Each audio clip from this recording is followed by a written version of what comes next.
Yeah, you can be heard. Okay, thank you.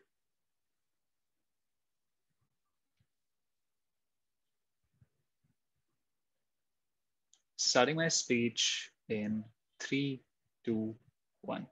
We think the current Western hegemony over international institutions like the ICC means that they are unable to achieve their purported purpose of being able to prosecute crimes against humanity, because dictators are continuously able to deflect the consequences of their actions to a Western agenda which is set out to malign them. This importantly means that you're unable to prosecute the crimes against humanity in the first place, but you're also unable to generate future evidence because you block all processes to investigate this. But you no longer have faith in the existing institutions. A few things in setup before I move on to explain first why we think our side is uniquely better on the comparative, because this debate is likely to be marginal given dictators don't want to be prosecuted. So on both sides, the specific power of these courts is likely to be limited per se. I think what is more important is a marginal comparative in terms of the degree of cooperation that these dictators provide, the degree of deterrent which you're able to institute, and the amount of control which regional powers have in the prosecution and the awareness creation of the issues that they face. So two main things, therefore. First, the comparative of the ICC versus what we're going to institute, and second, what the benefits are in particular of the regional courts. A few things in setup. I think this is likely to be a court setup for each of the different regions in the world, defined by their common racial identity, their common geography in the world. So this could be a European court, an African court, Southeast Asian court, an Australasian court, South Asian court, so on and so forth. They're likely to be constituted based on the existing blocks like the ASEAN, the EU, or the African Union, and the existing trade relations between them are likely to also play into this factor. The way that you generate funding is through a membership fee. I think there's going to be reasonable accommodations in case particular member states cannot pay them, but the expectation is this likely to be self-funded. We think this is the current model. Obviously, ICC operates. We think in case these funds are not sufficient, you can set up, you can ask for external funding within these countries itself to ensure that these courts are functional. But I think the important thing to say is, although there might be a difference in terms of the standard applied regionally in different places, because there might be different conceptions of the law in terms of the religious influence in that region, I think it's important to respect these particular local traditions, because I think this is the only way by which you can enforce or even introduce any particular idea of the law, because people have to believe in that sort of law. Otherwise, they will just shun it on the perception of it being a Western hegemony. However, there will be information sharing on the basic moral minimums, such as crime is evil, genocide is horrible, you should not cause sexual assault. I think the important thing here is even these basic moral minimums are unable to be guaranteed by the existing ICC infrastructure. We think you give unique ability to implement them. Finally, we think in terms of the externalities of international law and the differences that exist, you can still have Western sanctions to be deployed in case you particularly want to correct these nations in the way that they operate. I think this is a different mechanism that can continue to coexist. Before I move on, any clarifications on the model? All right, seeing none. Okay. First, why do we think the ICC in the status quo is illegitimate? I think the first thing is this is heavily Western dictated in several ways. First, the judges who constitute the ICC are predominantly hailing from the West. That is because the standard of who is legitimate to fulfill that position are also decided by the West. The top institutions to qualify judges are also present in the West. I think at that point, the main legal brain behind these institutions and the kind of contextual knowledge that they have is heavily biased towards Western context, which means that not only do they not have the knowledge of the other contexts in which they operate upon, there's very little incentive to pick that up in the status quo. The second thing is the media hegemony that Western institutions have. I think at that point, they're able to sell themselves and sell this narrative that their laws and their conventions are the ones that the rest of the world ought to abide by. At this point, it reduces the incentive to cross-collaborate and identify different conceptions which you can apply in different circumstances. The third is you have the ability from the West to set laws and norms which govern the rest of the world. This could be through the amount of control that powers like the United States have, because it's very difficult to disobey them, and because they have the ability to coerce you to follow their norms through things like the economic relations they have with you. I think at that point, the Western dictation itself means that the kind of impartiality that you ought to expect from these courts is likely to be fundamentally broken. I think the comparative, therefore, is you might have some regional hierarchies that exist. So for instance, Nigeria might dominate in an African court. You might have particular states dominating in a South Asian or Southeast Asian context. But I'm going to explain several reasons why you still have greater political legitimacy. First, I think the reason why you are unable to investigate dictators in the first place, you're unable to gather evidence, and you're unable to set on-ground investigation teams or mobilize the media in the ways that you can actually investigate the particular crimes that they cause, is because these dictators are effectively able to block these institutions from the West West and the journalistic agencies that they set out based on a narrative that the West is trying to influence our norms. The reason this is effective is because given that the West is not at all proximate to the places with to the context in which these places occur, I think they're able to also rally up their own populations to detest the idea of Western intervention. Often there are historical reasons why Western intervention is frowned upon because the damage caused due to things like colonialism and the neo-colonialism which exists right now in the way that the West has sent troops on the ground. I think at that point, the prominent public narrative is always to detest the West more than it is to detest the crimes caused by our own leaders, right? The second thing to discuss is even though there is some degree of accountability, I think this is greater on our side of the house because there's a greater internal dependency on the countries within your particular context, right? You care about them because the constant trade that happens just continues to change. You care about them because the threat in them affects the security in your own region, and therefore there's political difficulty in directly maligning them by refusing to cooperate with them. I think the direct interaction that a lot of people in Nigeria might have with people in Algeria or Morocco means it is also difficult to sell the narrative that these people are evil, and when they raise these prosecution attempts, it's difficult to dismiss them as being alien invasions onto your sovereignty. Before we move on, see you. In 2015, South Africa refused to detain Omar al-Bashir for the ICC because they believed that the genocide he committed wasn't that bad. If the AU had their own court, then why would they suddenly cooperate now?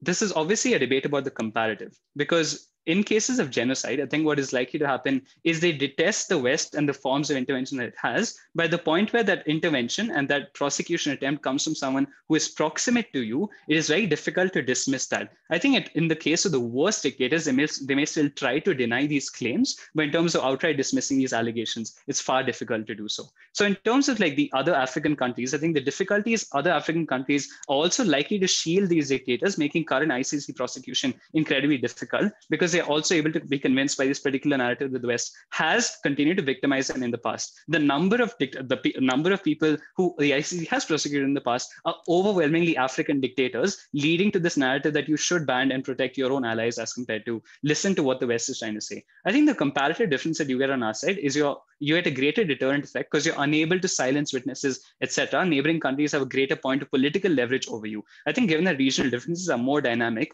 and each individual country has a greater stake, also leads to an increase in the tendency to want to cooperate. We have a greater veneer of legitimacy and the stake of each individual country is larger. We are more effective and more legitimate. Propose. We thank the Prime Minister for that speech. Can we now move on to the Leader of the Opposition, please? Here. Oh, can I check that I'm audible? Yep. Fantastic. I like quick POIs in the Zoom chat. I'll take one from CG about 4 or 5 minutes.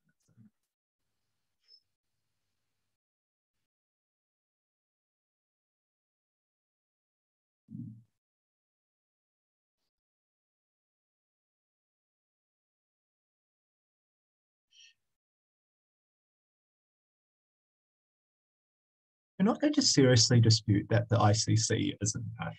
But what we tell you is despite its imperfections, the ICC has been able to do a lot of very important and very useful work all around them. Investigating the atrocities committed in the Liberian Civil War, the Second Congolese War, the Honduran genocide, and other crimes against humanity all around the world. What we think the comparative in this debate is fundamentally undermining that system that has prosecuted these atrocities, that has brought people to justice and allowed them to move on, and how that's going to be completely undermined by this motion. The stance of opposition is incredibly clear. We keep the ICC, we fund it additionally with any of the ads that Gov might want to claim on that. So there's going to be 2 parts to this case. The first is lots of reasons for why regional courts are going to function a lot worse, and secondly, the incredibly important impacts that has on people on the ground. But before that, just 2 points of rebuttal. The first thing that we get, like 2 points of extraneous rebuttal with the rest information. We get a claim from OG that's like, you need to follow local traditions, etc., in order to get into it. I think there's 2 responses to this. The first is if we're thinking about people on the ground and like literally crimes against humanity, I think it is pretty much near universal acceptance that a lot of these crimes that are being committed, such as genocide, such as killing people, such as raping people, are absolutely atrocities that need to be punished. I'm not sure why that needs to be like adjusted in order to cater towards the local population. But secondly, insofar that this is like applying to leaders or governments themselves, and there are parts of the world in which you have a trend towards more authoritarian leaders who might not respect human rights or those sorts of things as much, I'm not sure why catering towards these people who don't like necessarily believe in as much human rights, etc., is necessarily a good thing. The other piece of like extraneous rebuttal here, or just like I guess mainly framing around this idea of Western hegemony, I don't think opening government ever mechanizes how the ICC or like their regional courts are going to hold America or China accountable. I think that's completely out of the debate because neither of those countries is going to be under either side. What is then the comparative and why do we win this debate? I think the first substantive here is that regional courts function just much, much worse for a substantial number of reasons. Note that OG doesn't really analyze very much why regional courts are better, other than they might have more communication or buy into local sensibilities, etc. 4 mechanisms then for why regional courts function a lot worse. Number 1 is perceived legitimacy. Note that the ICC is unique in being a very international organization sanctioned by the UN and brought into by like literally pretty much all of the countries around the world. That means that if a country decides to just leave the ICC, that is going to be a very big deal because that is the big international body that everyone respects. In contrast, when you regionalize this and you have the Middle East court, the Asia court, the Europe court as opening government is telling us, it is much easier for a country to just simply withdraw from that structure by saying that, oh, it's corrupt, oh, it's dominated by China, oh, it's dominated by Saudi Arabia, and they are more likely to get away with this. Note that the nature of international law is that these countries need to buy into the system in the first place in order for it to be effective. We think without that legitimacy, that doesn't even happen. Secondly is perceived corruption and funding. Note that the ICC, while like maybe having some Western bias or whatever, is generally perceived as being not very corrupt. It like functions largely neutrally, and as a result receives a large amount of funding from powers all around the world, including Western powers. The comparative here is when you have regional courts like the Middle East or Africa or whatever, even if these places aren't more corrupt in the first place, the perceptions of corruption, the perceptions of instability, etc., mean that the rest of the world are less likely to fund them and invest funds into these sorts of places, given that there is like a difference between the places that sort of fund these investigations and the places where these crimes are taking place. I think that's quite important because some of these courts that have the highest case loads are probably going to be overloaded and less able to do investigations. The third mechanism here then is political pressure, because OG is right to identify that under the status quo, America probably isn't held as accountable as other countries because they fund these courts so much. I think that doesn't change at all under like their side because they're still going to dominate their region. In fact, they're probably going to dominate the region even more, given that there are a few countries in that region. But I think the difference here is actually that the middle powers who you can hold accountable under the status quo, like Saudi Arabia, like the Congo, etc., now may be able to dominate their regions and prevent this accountability in the same ways that America has been able to do under the status quo. I think this means that, for example, if China or Saudi Arabia is able to dominate the court in their region, or if Australia is able to dominate the court in their region, you get a lot less accountability to that sort of sense. But there is also more political pressure on these courts because they are more proximate to the countries in question. The countries are more able to organize a protest and put people outside of the courts, etc., rally people against them in order to put that pressure on them. Fourthly, and very importantly, I think the nature of many of these conflicts that the ICC is able to investigate are regional proxy wars in which a number of countries have self-interest. For example, in the Liberian Civil War, this spilled over into Sierra Leone and the surrounding countries. In the Second Congolese War, Rwanda, Burundi, etc., all played a part in these sorts of wars. Insofar that you have a regional court that is going to be investigating this, probably being investigated by the countries next to them who literally took part in these atrocities in the first place and have a very strong self-interest to make sure that they're never uncovered, I think this substantially hinders investigations as well. I think this point is significant because we have conclusively shown to you that these regional courts function substantially worse in terms of perceived legitimacy, the amount of investigations they're able to do, and they're being subject to more political pressures. Before I move on, I'll take CG. Yeah, so far, the end of your case is that regional courts will prosecute somewhat imperfectly. Given that all regional pressure, you admit, must be towards prosecuting genocide, and the ICC basically never prosecutes these things. They prosecuted 3 cases in total. How is this a win for you? I think the difference is, first of all, the ICC is still able to process these cases. I think there is a substantial number of cases that the ICC does prosecute, and insofar that you're prosecuting any cases at all, that is better than like what these regional courts are able to do. Note that the analysis shows you in many cases that these regional courts aren't going to be able to prosecute in the first place because of legitimacy issues, because of funding issues, because of political pressure issues. What are the impacts then of this imperfect prosecution, which is like probably the best case for CG? I think the first part of this is you get much less investigation. Investigation is important because impartial investigation is the only way in order for you to reveal the atrocities of what actually happened in these sorts of places. Recognition and revealing of these atrocities is important because that is the only way in which people actually recognize what has happened, acknowledge the past, start the process of healing, and allow post-conflict states to rebuild going into the future. If you do not have like the good information, I think in many cases like an imperfect prosecution can be even worse, because if it is biased towards one ethnic group, or if it is biased towards one country, that makes it so much harder for the minority group within those countries to feel recognized, to see that the world cares that atrocities has been committed against them, and it makes it so much harder for them to move on. For better functioning, for more prosecutions, for more justice, OO. We thank the Leader of the Opposition for that speech. Can we now move on to the Deputy Prime Minister, please? Here.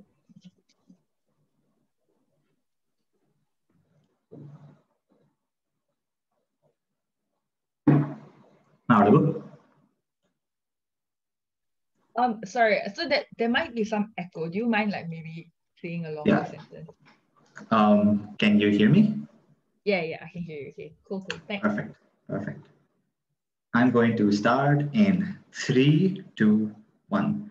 I think you need to listen carefully to the framing that Yash sets out. We never said we're going to prosecute the United States or China. We said very specifically that the difference that any of these courts, either the ICC or regional courts, makes is on the margins, on both the deterrence effect that they create for smaller countries which commit these genocides, which are the most likely to be held accountable, and also to some extent holding them accountable for like doing investigations, like bringing awareness and things like that, right? So that was the clear comparative that I think every team ought to adopt in this debate. I think that just makes sense, right? So I think the issue with what opening opposition response to our case is that they don't actually deal with the specific mechanisms that Yash gives you in terms of how these regional dynamics and the buy-in that happens within both the country that is being prosecuted, but also within the regional countries, affects the way in which accountability actually happen, which is what they specifically don't respond to. I'm going to actually explain that, right? So broadly, I'm going to speak about two things, right? Firstly, on regional dynamics and why that this form of change is like particularly important, and secondly, on like what the direct impact of holding these accountabilities and this regional dynamics actually becomes, right? So before that, I have one extraneous rebuttal. So they say that the ICC has been successful in some instances historically. The first thing I want to point out is that sure, maybe it has been successful at its inception when it didn't have that Western tint, but it does now because largely it's tried to prosecute African dictators. Secondly, it's been very unsuccessful at really prosecuting anyone except for a few instances. But thirdly, they don't actually attribute the correct responsibility to the ICC, which is to say that the ICC prosecutes Milosevic because the EU hates Milosevic. Right? Insofar as the regional court that exists there, I'm not quite sure why Milosevic won't get prosecuted anyway on our side of the house as well. Right? So I'm not quite clear on what exactly the comparative is as to why it's exactly on their side of the house that the ICC was able to do it, or why currently it's going to be able to do it, given the fact that most countries in the world have adopted things like anti-colonial rhetoric, anti-Western rhetoric. I think about the things like what Duterte says in the Philippines or Bolsonaro says in Brazil. This is literally cross-applied across every country in the world, right? I think it's very easy for these countries, especially those the history of colonialism, to do it, and it's been increasing more and more as it's a broad trend that goes towards it, which means the ICC is going to be less successful in doing it in the future, right? Which means that this doesn't stand.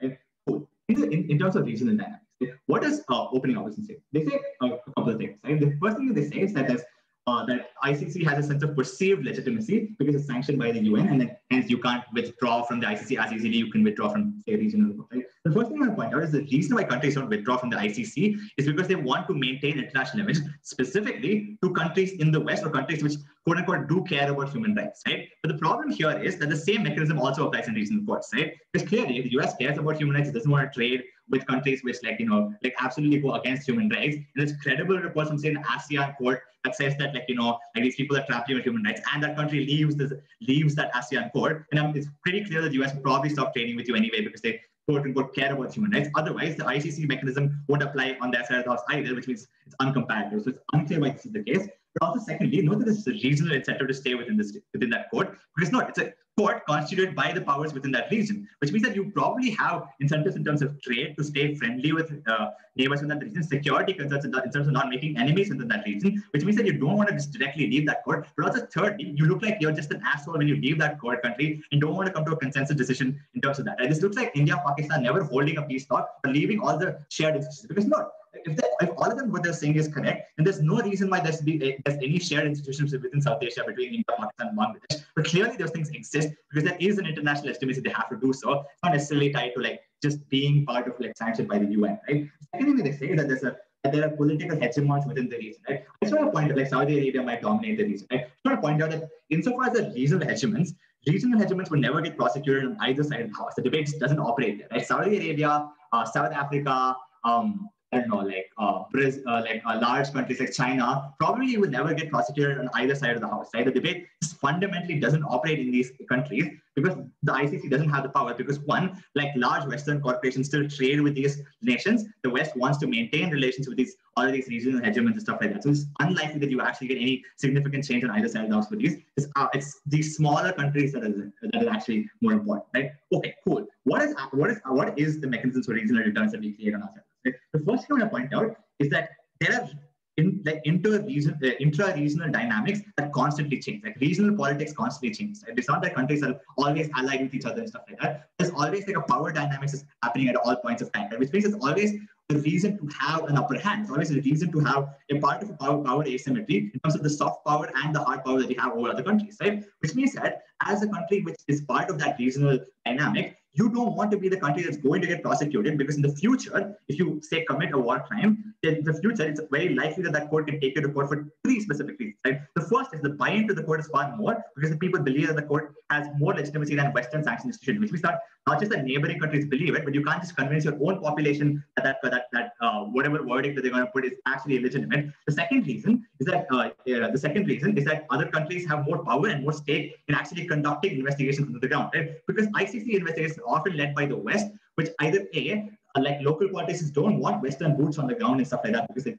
a terrible optic image for them. But also, two, they don't have enough stake to actually have freedom over the investigation and have stake on the terms in which the investigation actually occurs. Like what parts they're going to investigate, how is the story going to break out in the news and things like that, right? Now that they have this control, they're more likely to use this effectively for their own regional gain. Sure, it's a competitive incentive between different regions, but it means that competitive incentive keeps a balance and check between different regions. It creates a deterrence effect. That means that any given country in the region can't just decide to fuck over the people because they know in the future they can get prosecuted. Why don't countries want to get prosecuted? One, because it creates a terrible international image when that court gives credible information of war crimes has been committed. Secondly, their own population will start to probably rise up to the point at which they have credible information that there's war crimes being committed by the dictator and stuff like that, which means it's really bad for them. They lose things in terms of trade, they lose things in terms of legitimacy and image, right? These countries don't want to do that. So they create a bare minimum deterrence effect that's far better and more effective than the ICC has ever been able to create, right? The second reason that I want to point out here is it's harder to, independent of this, it's harder to convince your own population that what you're doing is, okay, and there is a West that kind of witch hunt you. And that means that you just get more internal pressure within these countries because you have more credible reports, but also neighboring countries are more likely to cooperate. And the reason for this is that they don't want to shield you because of Western intervention coming in, but now they have their own incentives and more control over the investigation and get to dictate the parameters of the investigation. So even if they were slightly complicit, they can shift all the blame on you, right? So you might say it's a bad thing because some complicit countries might shift all the blame on more complicit countries, but at least you get a deterrence on the more complicit countries, right? Because they have the parameters to dictate how that story breaks out and what kind of investigation is committed, right? Because all of these things mean that the regional deterrence that we create prevents the bare minimum and holds at least a bare minimum of accountability, there's some amount of deterrence. And these are specific mechanisms that opposition has to engage with, given the historical and systemic failures of the ICC. I am proud to propose. All right, we thank the Deputy Prime Minister for that speech. For the last speech of the opening exchange, can we call on the Deputy Leader of the Opposition, please? Here.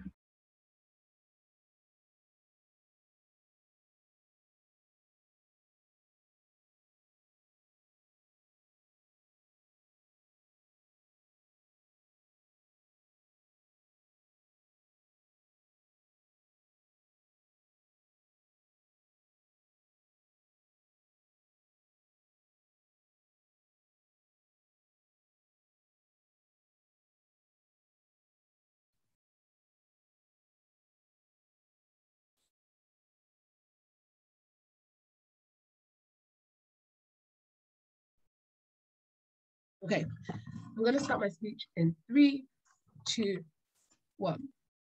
The problem with OG is that they wanted to have their cake and eat it. On the one hand, they portrayed a very superficial narrative of every single country who has ever been in a colony having this deep anti-colonial mindset, which means that anything which has a white person in it is immediately rejected by the populations, regardless of whether people themselves want justice for brutal acts of genocide. On the other hand, they told you that these courts would function and ignored all of Andrew's analysis with the excuse that these countries are either caring about the West's perceptions or are dependent on the West such that, surprise, surprise, the anti-colonial narratives don't matter.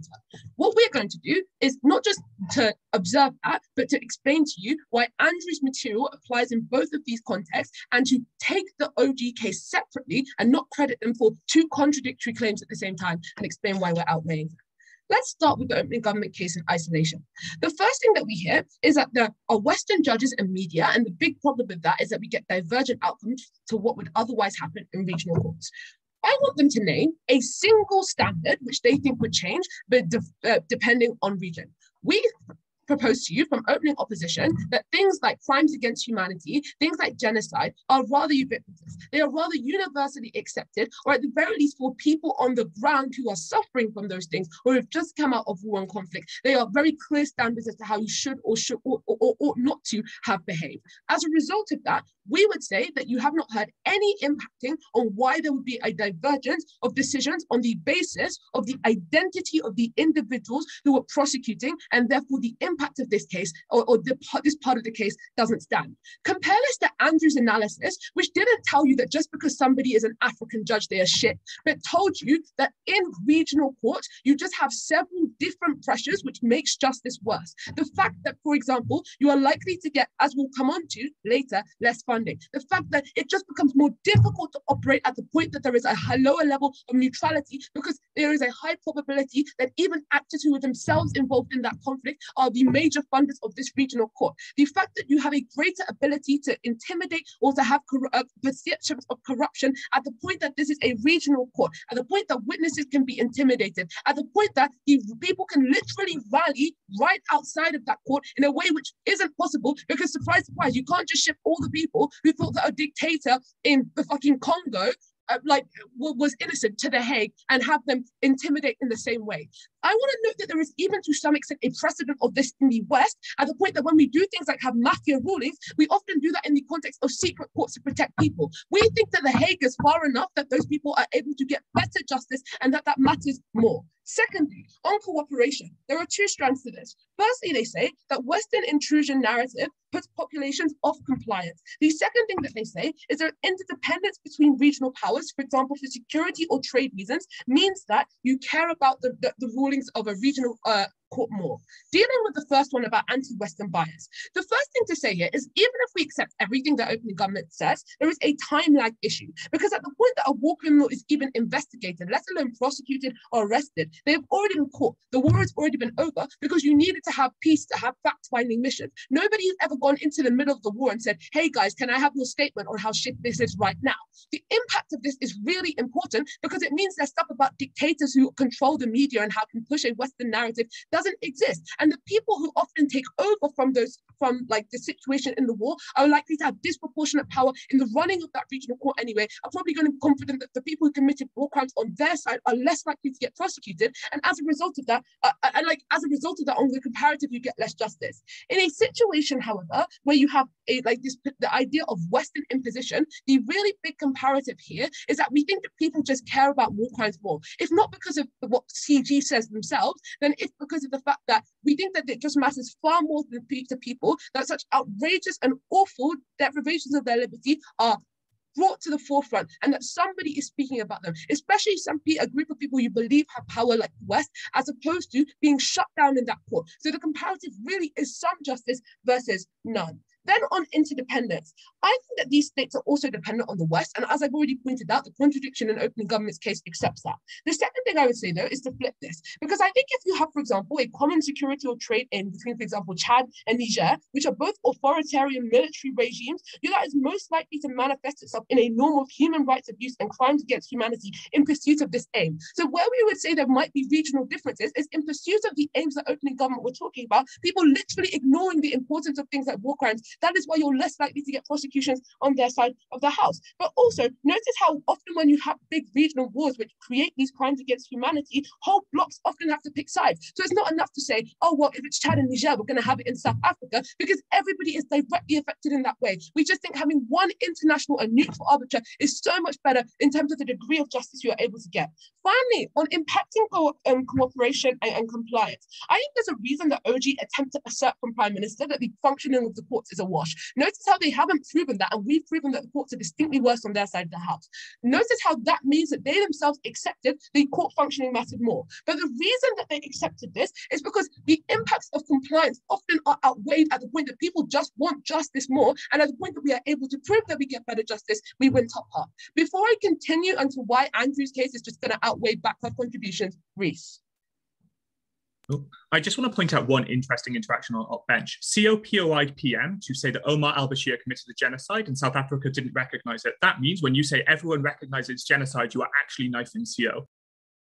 I can't knife CO. CO can knife us. Deal with it with them. I really don't care. Like, I'm not trying to get CO into this debate.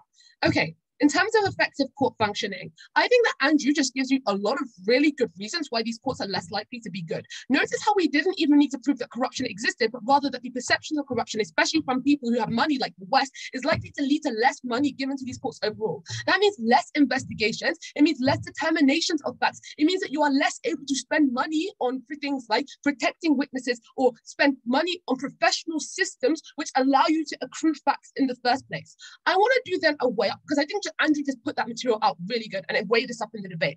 The first thing is a claim that the ICC hasn't prosecuted many people and that more justice or more adjudications matter more. We say this is wrong and the accuracy matters more. We prefer 3 really accurate than 5 wildly inaccurate claims. This is because you literally can inflame tensions and reverse any reconciliation process at the point that innocent people get found guilty or guilty people get found innocent, and because people on the flip side don't feel like they've been represented. The important thing to note is accuracy matters most because you get a fact-finding effort and you allow countries to heal. Accuracy is the most important thing. You win top half as a result. We thank the deputy leader of the opposition for that speech. Now to move on to the closing exchange, can we call on the member of the government please here? Can I be heard? Yeah. Yeah, wonderful. Let me just have a sip of water and I'll get started. Okay, I'll start in 3, 2, 1.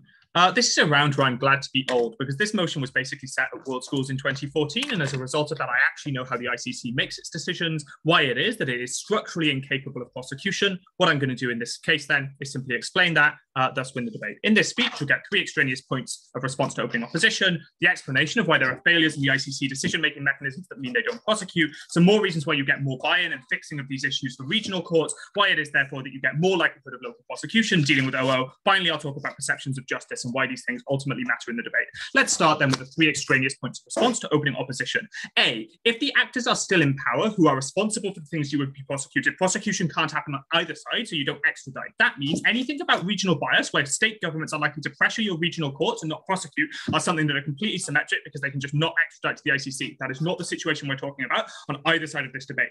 2, they say, there is agreement that amongst everyone that genocide is wrong. I think I hit this with the POI, i.e. when COPOI-OG, that is prior to the things you have said and you are bound by it and therefore you are knifing them. It doesn't really matter though because CO are factually correct that Omar al-Bashir wasn't prosecuted, and the reason for this was South Africa actually blocking that prosecution because they didn't think the crimes were bad, and the average informed voter reads the news and has seen this in the news and knows this, so they know that OG are actually wrong. The third thing I want to, the third thing I want to say here is talk about which way the errors get made, because the remaining thing from the OO case is to claim that accuracy is the thing that matters the most. The problem is that structurally errors don't get made in favor of prosecuting people who are innocent. Both the ICC and regional courts have structural reasons to just not prosecute, the things I'm going to talk about in a second. What that means is more prosecution, even if you lower standards, means that you prosecute people who are guilty more and you are incredibly unlikely to prosecute people who are innocent. That means the accuracy metric of OO is subsumed under the efficacy metric of who gets the most ability to prosecute. That's how we're going to take OO out on that.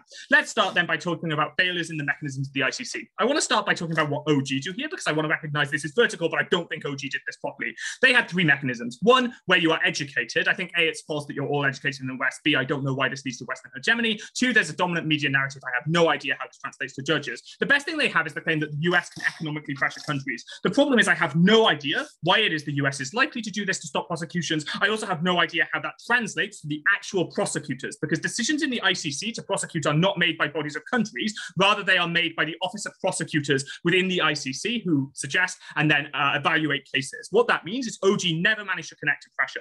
I'm going to do that. First piece of substantive then on why there are failures in the decision-making mechanisms of the ICC. The important framing here is that there are a number of bodies that make various decisions within the ICC. The important two for this argument are the Office of Prosecutors, who I've just said make prosecutions, and the Assembly of State Parties. The Assembly of State Parties are representatives of states who get to vote on various administrative decisions within the ICC. That is, tasks including, for example, what the core goals of the ICC is, but also appointment and removal of prosecutors. The critical thing to say here then is that prosecutors, to the degree they are chosen, are largely beholden to the individual desires of states, especially the US, for two reasons. Firstly, this is the first point where the OG mechanism on economic pressure actually connects, because now it gives you a way to actually affect those prosecutors. That is to say, the US is able to place economic pressure onto states in order to get their votes in the Assembly of State Parties to align with US desires, meaning that often the US is able to essentially dictate what it is the ICC has as its goals via determining the Office of Prosecutors. Secondly, though, the US is able to put direct pressure on prosecutors as well, perceptually, just because those prosecutors know that the US has the power to remove them.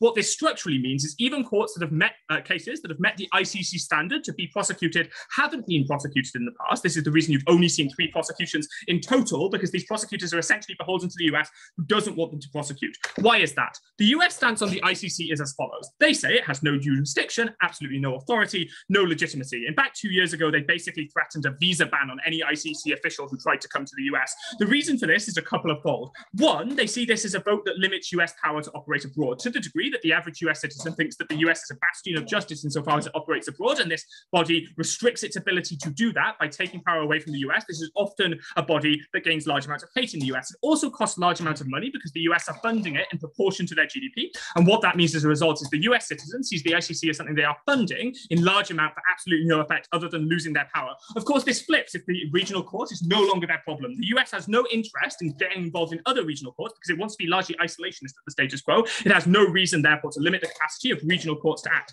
meaning the largest factor that blocks the ICC from action is removed. Second piece of substantive then, why do you get better buy-in? Broadly, 4 reasons here. One, as OG say, there is less perception of US hegemony. I'm saying this again because I just want to flag, though, this was really contingent on both of the things in the first argument, and therefore only CG can claim it. Secondly, though, you get a better perception of buy-in because things proceed more according to your local conception of what the correct law is. Unlike what OO say, it is the case that different regions of the world have different conceptions of what punishments and what standards of law are necessary. What that means, for example, to respond to CEO and Omar al-Bashir, is that South Africa is more likely to buy in because it thinks that the perception of justice that it's going to get is more reflective of what it perceives as justice rather than a US-backed perception of justice that it could never agree with, meaning you're more likely to get cases going to court or at least being considered for court. Thirdly, to the extent you see fewer prosecutions failing and lower lack of visible systemic failures, your court initially, at the point where you have a clean state, looks like it will function better. At the point where it looks like it will function better, it becomes a self-fulfilling prophecy that it will because states will buy in. Thirdly, you just see dismissals of cases less. One of the largest harms of the ICC is that cases get considered, they meet the standard, and then they get dismissed because of US pressure.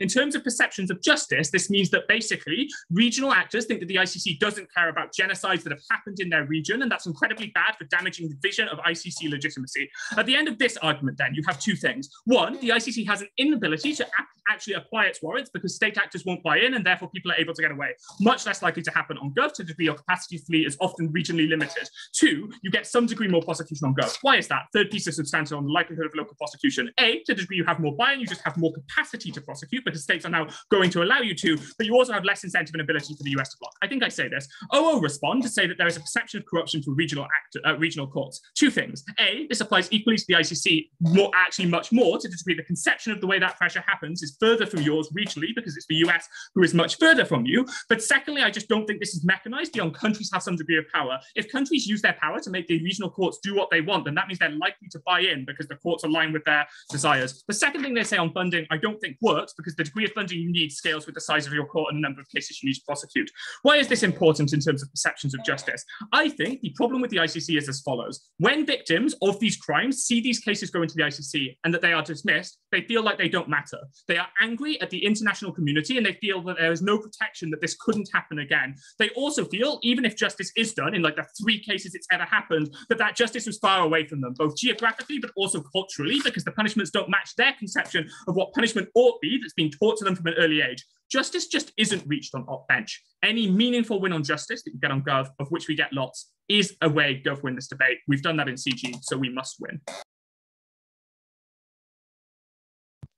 We thank the member of the government for that speech. Can we now move on to the member of the opposition, please? Here.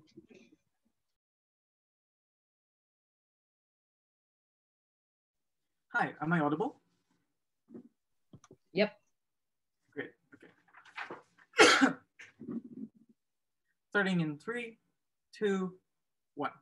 Panel, government places too much faith in the goodwill of states who are the exact perpetrators of crimes against humanity. Closing opposition will enter this debate with 2 simple extensions. 1, even if the ICC is slow and sometimes ineffectual, it is the only institution that has historically and uniquely been capable of dealing with international injustice, and why we can continue to keep that on. Secondly, we will deal with government's best case scenario where regional courts will still prosecute. We will argue that yes, they will still investigate, but all of those investigations will be null and lead to alleviating of all lead to not holding these people accountable and legitimizing all of the war crimes that they have committed. Let's deal with the first extension. Why then is the ICC the only institution that is uniquely capable of dealing with international injustice? Let's deal with closing government, and because it directly clashes with it. They said that states are beholden to the US and Western sentiments. 3 responses to this, most of them are substantial. 1, this is completely symmetric. Western states, specifically the United States, still have the ability to influence local justice procedures in the very first place.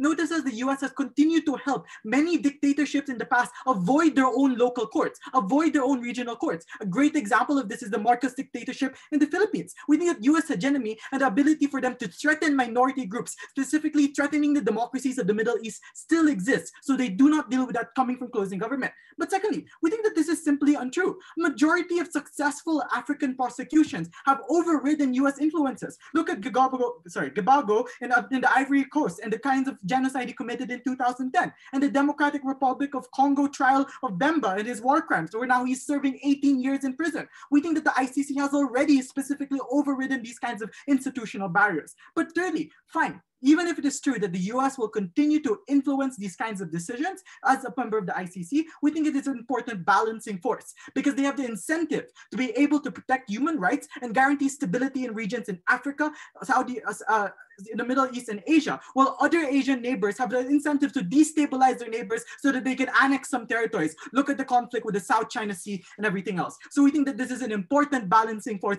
even though they influence states within the ICC. What then is happening in our side? Why is it that the ICC is uniquely capable and powerful? This extension would be better because opening opposition's only impact is optics and perceptual thrust. We think that that is not necessarily actualized. We will argue 3 specific reasons as to why the ICC is capable. 1, the ICC has massive popular support, and oftentimes it is the only way or the only court that many undemocratic nations trust to execute justice and to proceed with investigations. This deals with closing government's extension on buy-in. Why is it that these states only believe the ICC as a viable alternative for marginalized communities? Notice how states like Nigeria the presidential candidate Kenyatta in Kenya, and even places like Indonesia and Eastern European countries that face the horrors of the Yugoslavian conflict only trust the ICC because 1, they believe that the atrocities that have been perpetrated by the states that they live under, meaning that the government themselves are the active harmers of these minority groups. That is why we cannot trust them to order an investigation. We cannot trust them to gather evidence because they are the ones specifically killing people.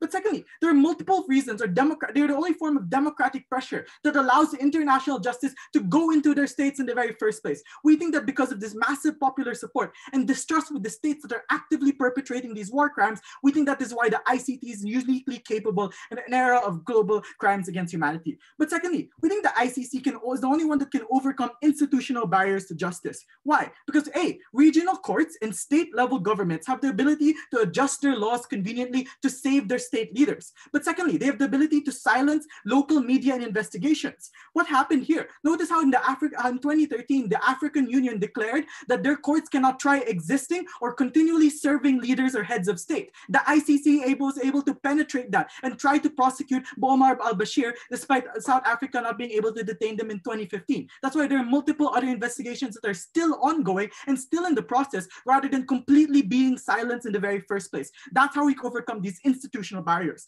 Thirdly, we think the ICC responds more rapidly to international demands for justice. Notice how the Rohingya crisis and genocide was not called on or was not called out by any Southeast Asian nation. It was not called out by Thailand, Indonesia, Malaysia, or Philippines. The one that called the ICC to call them into being investigated was the Muslim Council or the Muslim Coalition in South Africa. What this then means is that A, accountability measures and calls are more accessible because any state can call for an investigation. But B, cooperation and international ties become more important and become more meaningful because now they can call on the ICC to check and balance other states that they have vested interest to protect and vested interest to care for. Why is this extension really good? One, we actualize the outcomes coming from opening opposition because they only care about perceived trust, the optics of funding, and everything else. What we do is that we lead to actual prosecution. We lead to overriding institutional and regional barriers. We lead to cooperation and caring about other states that are similar to ours. But secondly, we directly clash with closing government and the idea that because of anti-Western sentiments, the ICC is not trustworthy. That is simply untrue. And we deal with opening government because they did not mechanize any kind of benefit coming from CG.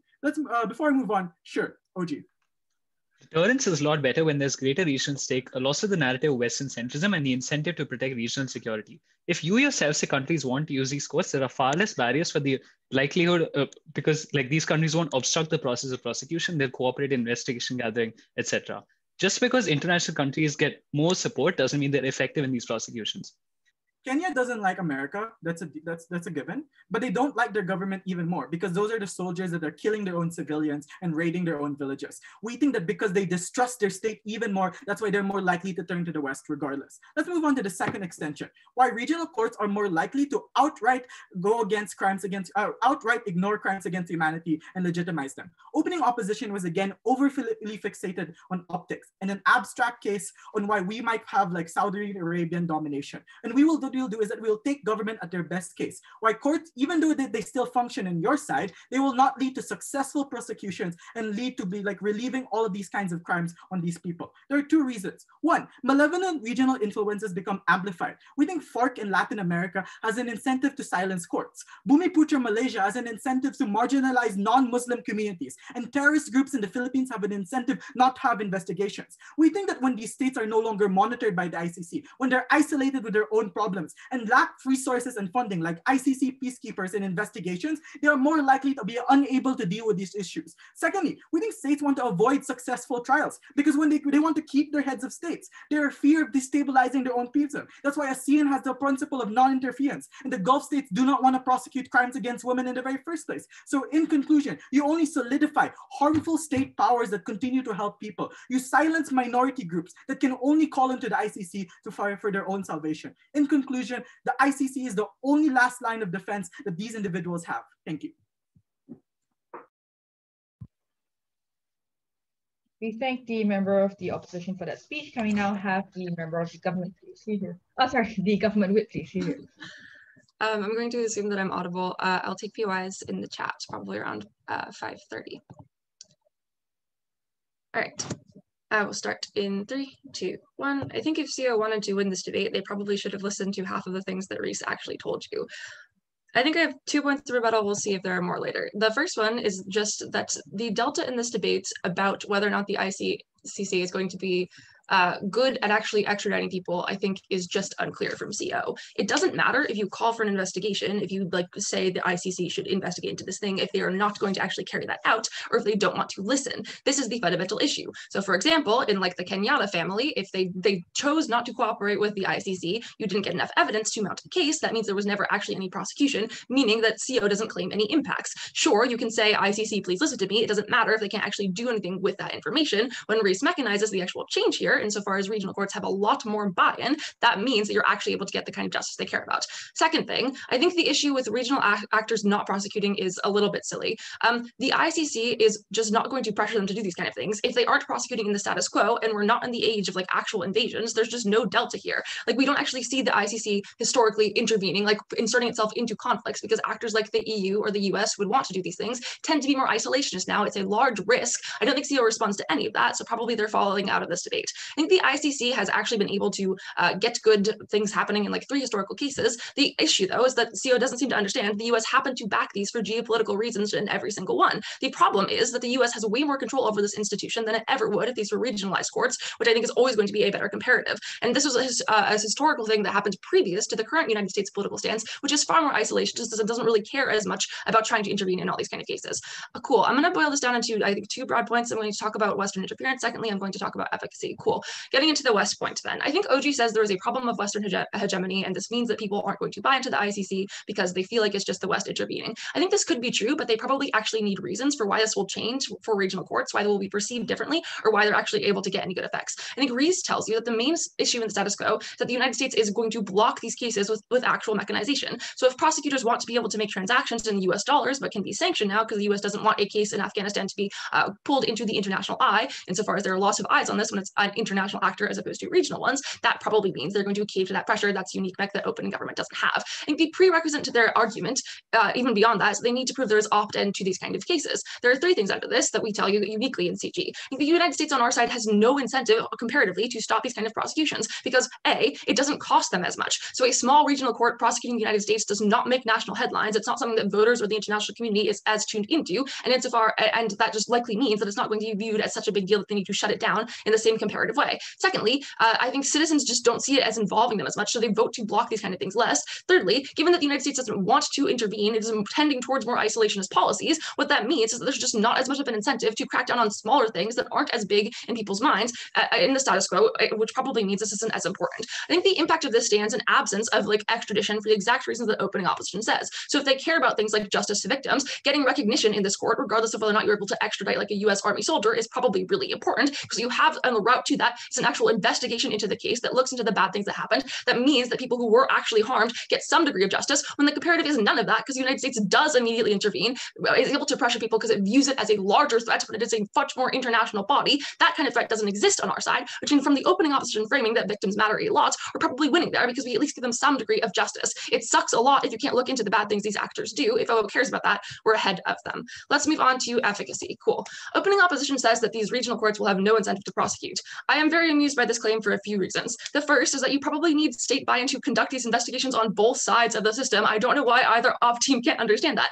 It's actually way harder for actors that are thousands of miles away, who are prosecutors who come from different contexts, to be able to look into context of a specific situation, and even beyond that, to be able to pressure these kind of actors to like want to actually like extradite people who did commit crimes. This is why Kenyatta did not actually get prosecuted, because he just refused to give up evidence or cooperate with the ICC, because America is not going to intervene. Neither is the EU. Therefore, these people just get away with nothing because they don't have any reason or any consequences, which I think does shift on our side. Reese tells you that regional actors actually have the ability to pressure people to cave, because I think there are 3 things under this. First of all, I think what happens when these courts actually are regional is that there's just less perception the United States is going to intervene or block cases. I think this responds very well to CO, saying there is an issue where people feel like the ICC is the only place they can turn to. This is not true, historically speaking, when we look at the fact that the ICC has failed to prosecute things as a result of United States interference. When these things are regional and people are far more like cognized to believe they could actually get some kind of a result by going to these courts, that's when they actually opt in and buy in and bring that case forward, and when people are actually willing to put like resources towards making it happen.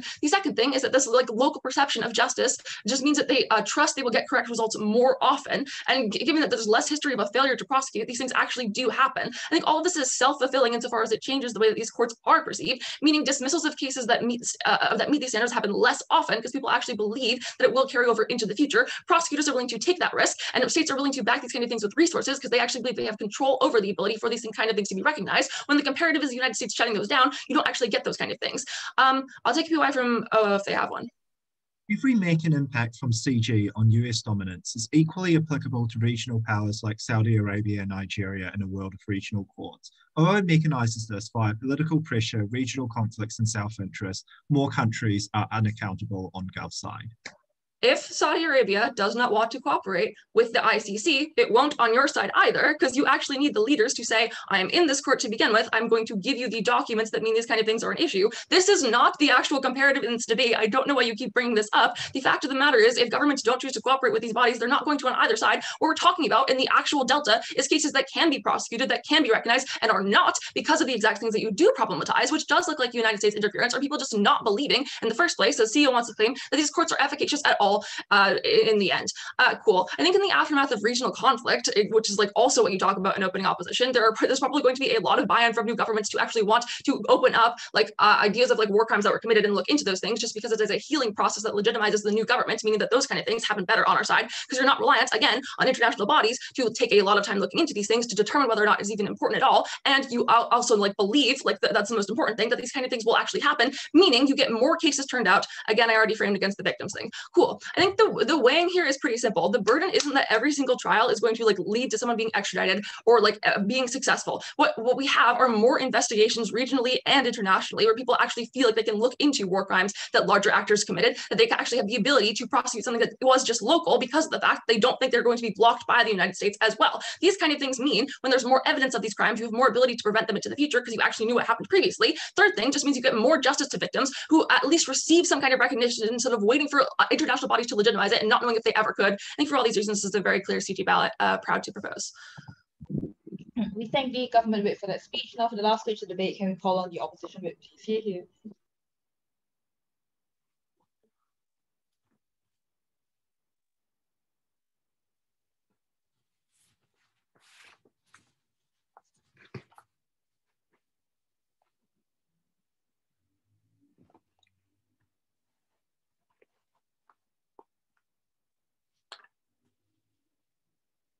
Am I audible?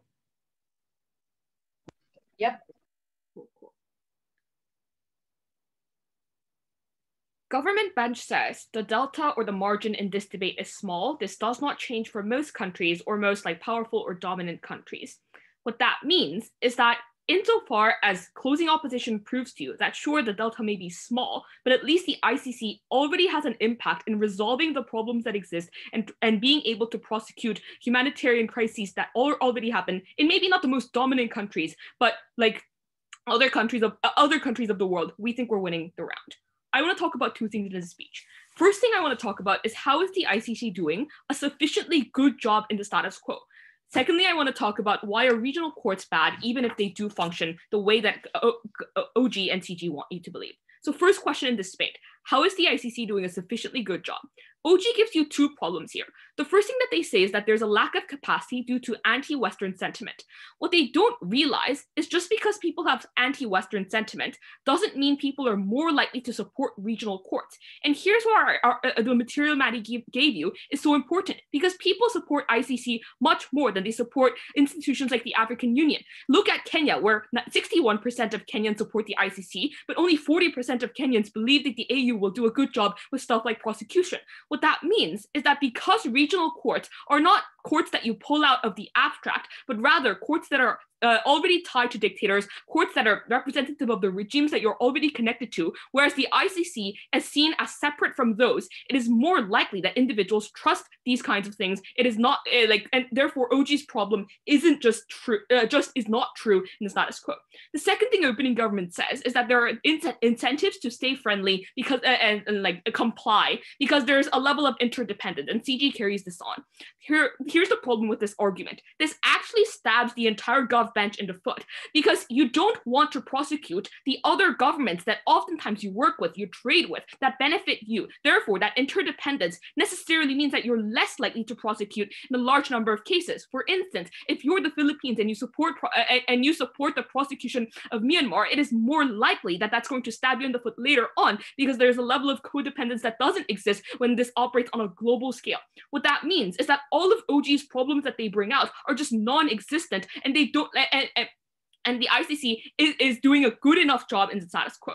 Then closing government comes up and says that US pressures exist.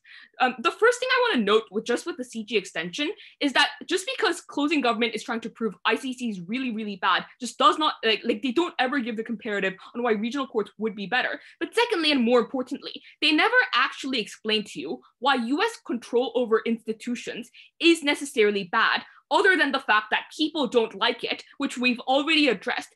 What we told you on closing opposition is not that the United States is controlling the entire system, but rather that US control over the system can sometimes be beneficial because it provides a balancing act, i.e., as opposed to every other nation that is acting in their self-interest, especially when it comes to their regional acts, the United States is not perfect, but at least more likely to balance against these powers, and therefore they don't really explain to you why this is such a bad thing. Given that the ICC doesn't have that big of a problem in the status quo, what is closing opposition's contribution to Iran? Because we don't just do the bare minimum of say, it's not that bad, but we actually tell you what exact gap they are capable of filling in. And here's where we beat opening opposition, because opening opposition is like, the ICC is not great, but like it's somewhat better, but this is vulnerable for a couple of reasons. The first is that, as Maddie told you, the benefits that they list are perceptual, but given that the perception isn't what actually changes the efficacy or the incentives of whether people act or not, particularly whether prosecutors act or not, whether people take cases or not, it's unclear if that actually has an impact. But secondly, this also falls vulnerable to like OG and CG claims that regional courts can sometimes be better. What we told you on closing opposition is explicitly reasons why the ICC is good. There are two reasons. The first is that they are responsive to demand. And here's where we also engage with closing government on like how the US is so controlling. Note that out of the 8 cases that the ICC took in Africa, 5 of them started because the request of individual countries within the region, not because the United States wanted them to be started. And what that means is that oftentimes, because the ICC is responsive to demand, it means that you're more likely to fill in the gaps of what local governments or local institutions could not do, which is what you're supporting on your side. Sure, some of these may be killed, but it is at least preferable under our side, because we're capable of telling individuals and the instances in which it succeeds, i.e. people serve 18 years in prison, those are the instances in which you set precedent and tell individuals on the ground that this is not allowed. But secondly, we also told you about how this is going to overcome institutional barriers, i.e. the ICC isn't just an actor that acts all the time, but it's oftentimes a last resort. When the AU says heads of state can't be prosecuted, that is when the ICC acts. So what we are doing is that we are filling in the gap of what regional governments or regions cannot do. And given that we give the positive material on how the ICC is doing good, we think we're round winning. Before I go on, I'll take a PI from OG. ICC prosecutions are rare enough to not create significant deterrence. On our side, countries are forced to be on their toes about the soft power exertion of regional courts. No, because that argument is contingent on you guys proving that these regional courts will be able to prosecute much more successfully, which we'd say that that is not the case. That brings me on to the second question, which is why are regional courts bad, even if they are functioning? So like they're taking cases, they are investigating. Because closing government says the ICC dismisses cases, and therefore that is the thing that makes people feel bad and makes people feel disenchanted. The problem is regional courts are far more likely to do this. And no other team in this debate ever analyzed the incentives of what the regional actors are. Here's what Maddie told you, because one, they have had previous cases of ignorance, i.e. if like we do not expect ASEAN to be able to call out the injustices that are happening in Myanmar, for instance. These are the ways that historically ties between countries have been set up, and therefore they're more likely to continue. Given that neither team on GovBench ever tells you why these regional incentives are likely to change, we think that the ICC even if the prosecutions and trials are minimal, like even if they're minimal, they give victims feelings of catharsis when they do happen. They at least set some level of deterrence that cannot happen under their side of the house. But secondly, we say that this is also a bigger impact than what opening opposition told you, because it's not just reliant on like the state explicitly being the actor that committed the harm or the atrocity, but even like most states that are around the region, even if you have nothing to do with that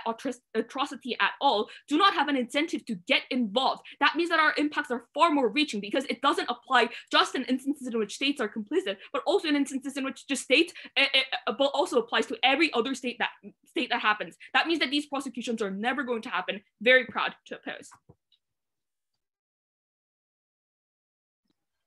I thank all debaters for the round. I invite all you guys to virtually cross the floor, to shake hands, and to please leave the room. Thank you.